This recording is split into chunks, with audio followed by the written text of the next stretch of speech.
اعوذ باللہ من الشیطان الرجیم بسم اللہ الرحمن الرحیم وقد نزل علیکم فی الکتاب ان اذا سمعتم آیات اللہ یکفر بها ویستہزأ بها فلا تقعدوا معهم حتى يخوضوا في حدیث غیرہ انکم اذا مثلهم ان اللہ جامع المنافقین والکافرین فی جہنم جميعا الذين يتربصون بكم فإن كان لكم فتح من الله قالوا ألم نكن معكم وإن كان للكافرين نصيب قالوا ألم نستحوذ عليكم ونمنعكم من المؤمنين فالله يحكم بينكم يوم القيامة ولن يجعل الله للكافرين على المؤمنين سبيلا إن المنافقين يخادعون الله وهو خادعهم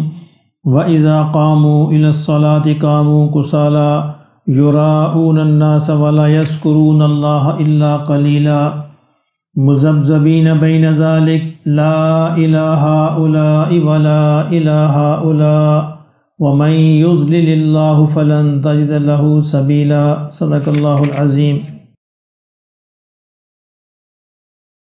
فرمایا کہ وقد نزل علیکم فی الکتاب، یقیناً ہم نے اس کتاب میں تم پر نازل کیا تھا، یعنی آپ پر نازل کیا، یعنی اس سے پہلے بھی ہم یہ بات نازل کر چکے ہیں۔ ان اذا سمعتم آیات اللہ، کہ جب تم سنو کہ اللہ کی آیات کا انکار کیا جا رہا ہے۔ ان اذا سمعتم آیات اللہ یکفر بها ویستہزأ بها، اور ان کا مذاق اڑایا جا رہا ہے۔ فلا تقعدوا معهم، تو ان لوگوں کے ساتھ مت بیٹھو، حتی یخوضوا فی حدیث غیری، یہاں تک کہ وہ کسی اور بات میں مشغول ہو جائیں۔ بڑی اہم آیت ہے ہمارے معاشرتی رویوں اور ہمارے معاملات کے اعتبار سے۔ اکثر اوقات یہ ہوتا ہے کہ انسان کا کسی ایسی محفل میں جانا ہوتا ہے یا گزر ہوتا ہے جہاں اللہ کے دین کا مذاق اڑایا جا رہا ہو، یا اس کے ساتھ جو ہے کھیل تماشا کیا جا رہا ہو، ہنسی مذاق سمجھا جا رہا ہو، یا قرآن کی آیات کا انکار کیا جا رہا ہو، تو اس طرح کی محفل میں اللہ نے بیٹھنے سے صریحاً منع فرمایا کہ یہ اگر تم اس کے اندر بیٹھے تو تم بھی انہی میں سے شمار کیے جاؤ گے۔ اصل تو یہ ہے کہ تم ان کو سمجھانے کی کوشش کرو، جو 3 درجے ہیں۔ اگر یہ نہیں ہو سکتا تو کم از کم دل کے اندر برا جانتے ہوئے اس محفل کو چھوڑ دو۔ اگر تم ان کو نہیں چھوڑو گے تو اللہ نے فرمایا انکم اذا مثلہم، تو تم بھی انہی کی طرح کے ہو جاؤ گے۔ انکم، بے شک تم، اذا مثلہم، انہی کی طرح ہو جاؤ گے، کیونکہ صحبت کا انسان پر بہت زیادہ اثر پڑتا ہے۔ یعنی انسان کو تبدیل کرنے یا بگاڑنے میں سب سے بڑا کردار صحبت کا ہوتا ہے۔ سب سے پہلی صحبت اس کو والدین کی ملتی ہے، گھر میں بہن بھائیوں کی ملتی ہے، والدین کی ملتی ہے، تو بہت سارے اس کی عادات و اطوار اسی طرح ہو جاتے ہیں جس طرح کہ اس کے والدین یا بہن بھائیوں کے ہوتے ہیں۔ اب نوٹ فرما لیں۔ اس کے بعد اس کو صحبت اپنے اسکول کی ملتی ہے، اپنے دوستوں کی ملتی ہے، اس کے بہت سارے انداز اور اطوار ان کی طرح کے ہو جاتے ہیں۔ پھر بڑے ہو کر جو انسان آگے بڑھتا رہتا ہے، یہ صحبتیں، یہ محفلیں تبدیل ہوتی رہتی ہیں، اور ان محفلوں کے، صحبتوں کے اس پر اثرات پڑتے ہیں۔ تو اللہ رب العزت نے یہاں بھی اور بہت ساری دوسری جگہوں پر بھی اس قرآن مجید میں یہ مضمون آئے گا کہ اگر اس طرح کا واقعہ موجود ہو تو تمہیں اس میں شرکت نہیں کرنی۔ اگر شرکت کی انکم اذا مثلہم، تو تم بھی انہی کی طرح کے ہو جاؤ گے، انہی کی طرح کے شمار کیے جاؤ گے۔ ان اللہ جامع المنافقین والکافرین فی جہنم جميعا، فرمایا کہ اللہ کافروں کو اور منافقین کو جہنم میں اکٹھا کر دے گا۔ یعنی وہ لوگ جو مذاق اڑا رہے ہیں، بظاہر تو اپنے آپ کو مسلمان کہتے ہیں نا، لیکن اصل میں منافق ہیں، کیونکہ اگر وہ مسلمان ہوتے سچے دل سے تو ان کی یہ جرت نہ ہوتی کہ وہ اللہ کے کسی حکم کا مذاق بنائیں یا لطیفے بنائیں یا اس طرح سمجھائیں۔ تو اللہ ان کو فرمایا کہ جہنم میں اکٹھا کر دے گا۔ حضرت عمر بن عبدالعزیز کے زمانے میں آپ کو پتہ چلا کہ کسی جگہ شراب کی محفل جاری ہے، تو آپ نے سب کو گرفتار کیا اور کہا کہ ان کو سزا دی جائے۔ ان میں سے ایک شخص جو تھا، اس کے بارے میں بعد میں ثابت ہوا کہ جی اس نے تو شراب نہیں پی، بلکہ یہ تو روزے کے ساتھ تھا۔ آپ نے کہا اس کی سزا ملے گی کہ اس نے یہ محفل جوائن کیوں کی، تو اس کو سزا دی گئی کہ بے شک روزے کے ساتھ تھا لیکن اس محفل میں شرکت کیوں کی؟ تو یہ محفل تو گناہ کی محفل تھی، معصیت کی محفل تھی، تو اس کو بھی سزا ملی باقی شرابیوں کے ساتھ۔ تو یہ بڑا اہم ہے اپنی آخرت کے اعتبار سے، خاص طور پر انسان پر نہ چاہتے ہوئے بھی آہستہ آہستہ اس کے اثرات ہونا شروع ہو جاتے ہیں۔ تو انسان جیسا بننا چاہے اس کو اس طرح کی محفل تلاش کرنی چاہیے، اس طرح کی محفلوں میں بیٹھنا شروع کر دے تو وقت کے ساتھ ساتھ انشاءاللہ اس پر اس کے اثرات ہونے شروع ہو جائیں گے۔ فرمایا یہ جو منافقین ہیں ان کا پھر آگے مزید رویے کی وضاحت فرمائی، الذین یتربصون بکم، یہ اس انتظار میں رہتے ہیں، منافقین جو ہے اس انتظار میں رہتے ہیں کہ تمہیں کوئی نقصان پہنچے۔ کس انتظار میں؟ تمہارا کوئی برا ہو، تمہیں کوئی نقصان پہنچے مسلمانوں کو۔ اور ان کا رویہ کیا ہے؟ فَإِن كَانَ لَكُمْ فَتْحٌ مِّنَ اللَّهِ، کہ جب اللہ کے حکم سے تمہیں کوئی فتح ہو جاتی ہے، اچھی خبر ملتی ہے، تو یہ بھاگے بھاگے آتے ہیں، کہتے ہیں قالو، کہتے ہیں الم نکم معکم، بھی ہم بھی تمہارے ساتھ ہی تھے، ہم بھی مسلمان ہیں، ہمارا حصہ بھی لگاؤ، ہمیں بھی یہ فتح میں سے دو، ہمیں بھی یہ حصہ ملنا چاہیے۔ تو اپنے آپ کو جلدی جلدی پھر تمہارے اندر شامل کرتے ہیں۔ وَإِن كَانَ لِلْكَافِرِينَ نَصِيب، اور اگر کافروں کو کبھی کوئی فتح مل جائے، ان کو کوئی حصہ مل جائے، قالو، تو ان کے پاس جاتے ہیں، کہتے ہیں الم نستحوذ علیکم، کہ ہم نے تم کو گھیرے میں نہیں لے لیا تھا؟ کافروں سے کہا کہ ہم نے تمہاری مدد کی تھی، وَنَمْنَعَكُم مِّنَ الْمُؤْمِنِينَ، اور مومنوں سے تم کو بچا لیا تھا، ورنہ تم مارے جاتے۔ یعنی دونوں طرف سے فائدہ اٹھانا چاہتے ہیں، ادھر سے فائدہ دیکھتے ہیں تو ادھر جا کے ملتے ہیں، ادھر فائدہ دیکھتے ہیں ادھر جا کے ملتے ہیں۔ اب یہ کردار ہمارے معاشرے کے اندر موجود ہے، یہ کردار ہمارے گھروں کے اندر بھی ہوتا ہے، یہ کردار ہمارے دوستوں کے اندر بھی ہوتا ہے، یہ کردار ہمارے معاشرے سوسائٹی کے اندر بھی ہوتا ہے کہ جو لوگ جس طرف فائدہ دیکھتے ہیں اس طرف بھاگ کر جاتے ہیں اور ان کو یقین دلانے کی کوشش کرتے ہیں کہ اصل میں تو ہم آپ کے ساتھ تھے، دوسروں کے پاس تو ہم ویسے ہی گئے تھے ان کی خبریں لینے کے لیے، اور جب دوسری طرف دیکھتے ہیں تو ان کی طرف شامل ہوتے ہیں۔ تو یہ منافق کی بڑی خاص نشانی ہے۔ اللہ نے فرمایا کہ ان کا رویہ یہ ہے کہ اس طرح کرتے ہیں۔ فرمایا کہ فَاللَّهُ يَحْكُمُ بَيْنَكُمْ، اللہ تمہارے درمیان فیصلہ کر دے گا یوم القیامہ، قیامت کے دن ہر چیز واضح ہو جائے گی۔ وَلَن يَجْعَلَ اللَّهُ لِلْكَافِرِينَ عَلَى الْمُؤْمِنِينَ سَبِيلًا، اور قیامت کے دن اللہ کافروں کو مومنوں کے راستے کی طرف جانے بھی نہیں دے گا۔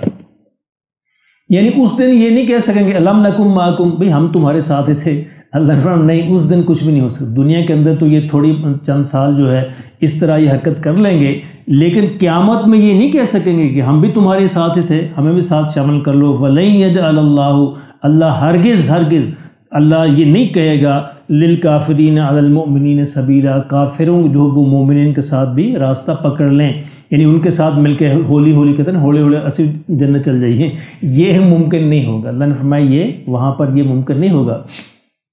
قرآن مجید میں ایک اور جگہ بھی آتا ہے، بڑی خوبصورت آیت ہے کہ مومنین کو اللہ خاص روشنی عطا فرمائیں گے، اس روشنی میں وہ پل صراط کا سفر کریں گے، جنت کی طرف جائیں گے، اور جب منافقین یا کافرین جو ہے ان کی طرف جانے کی کوشش کریں گے پیچھے، تو ان کو اندھیرا ہو جائے گا، راستہ نہیں ملے گا، تو وہ بھی مومنین سے کہیں گے بھی ٹھہرو، ہمیں بھی اس روشنی میں لے چلو، دنیا میں ہم تمہارے ساتھ ہی ہوتے تھے۔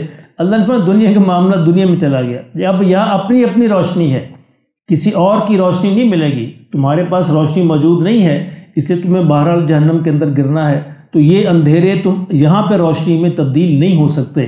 مومنین وہاں پہ کہیں گے کہ یہ روشنی تو ہم دنیا سے لے کے آئے ہیں، یہ روشنی یہاں نہیں ملتی، یہ روشنی ہم دنیا سے ساتھ لے کے آئے تھے، اس لیے آج یہاں پہ نہیں ملے گی۔ یہی بات اس آیت کے اندر فرمائی گئی دوسرے انداز سے، ان المنافقین یخادعون اللہ، فرمایا منافقین جو ہیں یہ اللہ کو دھوکہ دینا چاہتے ہیں، وہو خادعہم، جبکہ اللہ اصل میں انہی کو دھوکہ دے دیتا ہے۔ یعنی منافقین اصل ان کی خواہش یہ ہے شاید اللہ کو ہم دھوکہ دے دیں، لیکن یہ تو ہو نہیں سکتا، وَهُوَ خَادِعُهُمْ، اللہ انہی کو دھوکہ دے دیتا ہے۔ اس طرح ہمارے ہاں جو مسلمانوں کے اندر جو گناہ گار ہوتے ہیں ان کو اللہ ڈھیل دے دیتا ہے، یعنی گناہ کے اندر ڈھیل ملتی رہتی ہے، اور وہ بیچارے اس میں مبتلا ہو جاتے ہیں، اس شک کے اندر کہ شاید اللہ ہم پر بڑا رحم فرما رہا ہے، کرم فرما رہا ہے۔ گناہ کے اندر آگے بڑھتے چلے جانا یہ اصل میں ڈھیل ہوتی ہے، مہلت ملی ہوتی ہے، اور اس کو اللہ پھر یکدم پکڑتے ہیں اور پھر اس کو جہنم سے کوئی چھڑا نہیں سکتا۔ یہ اس کے ساتھ دھوکہ ہوتا ہے، وہ سمجھتا ہے کہ میں دھوکہ کر رہا ہوں، تو یہ اس کے ساتھ اللہ کی طرف سے دھوکہ ہوتا ہے۔ اور منافقین کی ایک اور نشانی بیان فرمائی، وَإِذَا قَامُوا إِلَى الصَّلَاةِ فرمایا جب یہ نماز کے اندر کھڑے ہوتے ہیں، قاموا کسالا بڑی ہی یہ سستی کے ساتھ، بڑی ناچاہتے ہوئے کھڑے ہوتے ہیں، ان کے انداز سے پتہ چل جاتا ہے کہ نماز میں مجبوراً آئے ہیں۔ اصل میں رسول اللہ صلی اللہ علیہ وسلم کے زمانے میں یا صحابہ کے زمانے میں منافقین کی بھی ہمت نہیں ہوتی تھی جماعت کی نماز چھوڑنے کی، کیونکہ وہ اپنے آپ کو مسلمانوں میں شامل رکھنا چاہتے تھے، اور مسلمانوں میں شمولیت کے لیے ضروری تھا کہ نمازی ہو، یہ تو اسی علامت تھی، جو نماز نہیں پڑھتا وہ مسلمانوں میں شمار نہیں ہوتا تھا۔ تو اس لیے منافقین بھی بیچارے نہ چاہتے ہوئے ان کو مسجد میں آنا پڑتا تھا، تو وہ اس طرح آتے تھے بڑے ہی ڈھیلے ڈھالے اور بڑی سستی کے ساتھ، بڑی نہ چاہتے ہوئے، ان کے انداز سے یہ ظاہر ہوتا تھا یراؤن الناس، میں لوگوں کو دکھاوے کے لیے نماز پڑھتے ہیں، ولا یذکرون اللہ الا قلیلا، اور یہ اللہ کو بہت ہی کم یاد کرتے ہیں، یعنی ان کی نمازیں بھی اللہ کی یاد سے خالی ہوتی ہیں، مجبوراً کھڑے ہوتے ہیں، دکھاوے کے لیے کھڑے ہوتے ہیں۔ تو اسی طرح اگر کوئی مسلمان بھی ایسا کام کر لے آج کے دور میں تو اس کو بھی یہی وعید ملے گی کہ وہ بھی اللہ کے ہاں جو ہے مسلمانوں میں شمار نہیں ہوگا، منافقین میں شمار ہوگا۔ اس لیے نماز کو خوش دلی سے آنا چاہیے، اللہ کا شکر ادا کرتے ہوئے آنا چاہیے کہ یا اللہ تیرا شکر ہے تو نے مجھے یہ دولت نصیب فرما دی۔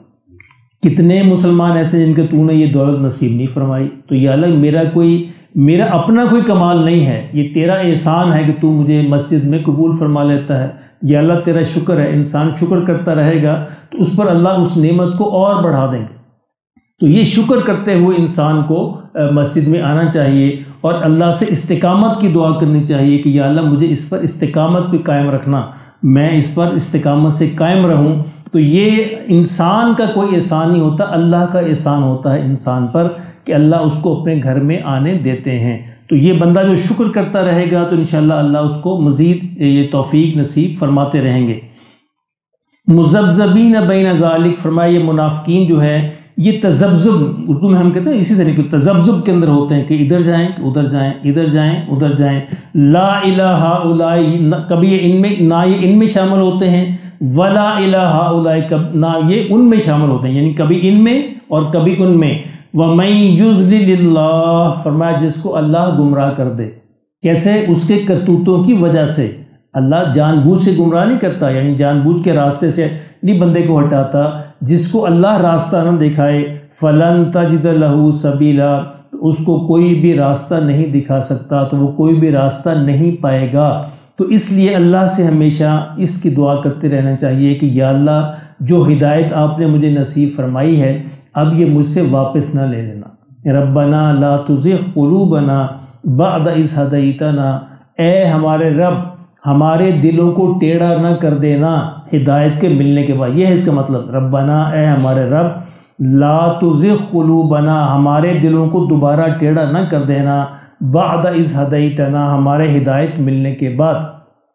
تو یہ بڑی اہم دعا ہے۔ اس طرح ہر نعمت کے بارے میں انسان کو اللہ سے دعا کرنی چاہیے، یا اللہ میں تیری پناہ چاہتا ہوں نعمت کے چھن جانے سے اور ہدایت کے چھن جانے سے۔ جو ہدایت مل گئی ہے یا اللہ وہ قائم رہے، جو نعمت مل گئی ہے وہ قائم رہے، جو صحت مل گئی ہے وہ قائم رہے، جو عافیت مل گئی ہے وہ قائم رہے۔ تو یہ اللہ کے فضل سے ہی قائم رہے گی۔ ایک ہمارے دوست کہہ رہے تھے کہ بھی جتنے سجدے کر سکتے ہو نا کر لو، ابھی وقت آنے والا ہے کہ پھر تم ترسو گے، تمہاری کمر اور تمہارے یہ کہتے ٹانگیں اور تمہارے گھٹنے یہ سجدے سے جواب دے جائیں گے۔ تو یہ بڑی غنیمت ہے کہ جتنے سجدے کر سکتے ہو صحت کے اندر اتنے کر لو، ورنہ ایک وقت آئے گا۔ حضور کی حدیث بھی ہے کہ بیماری سے پہلے صحت کو غنیمت جانو، یعنی بیماری میں انسان جو ہے پھر روتا ہے، یعنی سجدے کے بغیر نماز ایسی لگتی جیسا خالی ہوتی۔ مجھے سال ڈیڑھ برس جو نماز پڑھنی پڑی ایکسیڈنٹ کے دوران کرسی پہ ایسا، تو لگتا تھا جیسے نماز ہی نہیں ہے۔ انسان پریشان ہو جاتا ہے کہ نماز گویا ہے ہی نہیں۔ کچھ سجدہ تو نماز کی معراج ہے نا، انسان سب سے زیادہ اللہ کے قریب ہوتا ہے۔ اس لیے جس کو اللہ نے سجدے کی دولت عطا فرما رکھی اس پہ شکر ادا کرے، تو اللہ انشاءاللہ اس دولت کو قائم رکھیں گے۔ اور نمازی جو پڑھتے ہیں کرسیوں میں بیٹھ کر ان کی طرف نفرت سے نہ دیکھے، ان کی طرف حقارت سے نہ دیکھے، پتہ نہیں بیچارے کس مجبوری کے اندر بیٹھے ہیں۔ اللہ سے پناہ مانگے کہ یا اللہ تو مجھے اس مجبوری میں نہ ڈال، یا اللہ تیرا شکر ہے تو نے مجھے اس مجبوری سے بچا رکھا ہے، اس مجبوری سے بچائے ہی رکھنا اور اس کی توفیق دیے رکھنا، اللہ ہمیں نصیب فرمائے۔